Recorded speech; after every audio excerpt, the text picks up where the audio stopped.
How to fix the issue of Microsoft C++ runtime error. Hello everyone, welcome back to our channel, and today we are back again with a new video. So without any delay, let's get into it.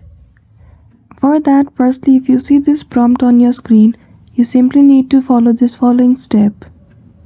Open Run application, click Window plus R and search for mconfig. Click on OK. Now here in System Configuration, go to Services. At the bottom, choose the option of Hide All Microsoft Services and click on OK.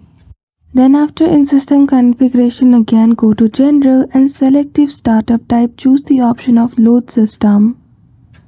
Now the second method is to go to Device Manager, search for your display adapter, click on it and choose the option of Uninstall Device. Once you do, you simply need to choose the option of Delete the driver software and click on Uninstall.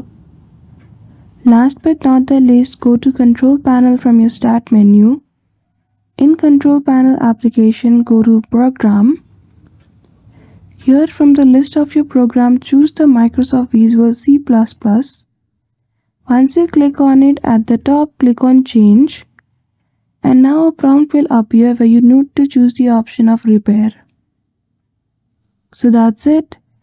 I hope you found this video helpful. If you did, don't forget to give it a thumbs up and subscribe to our channel for such tutorial.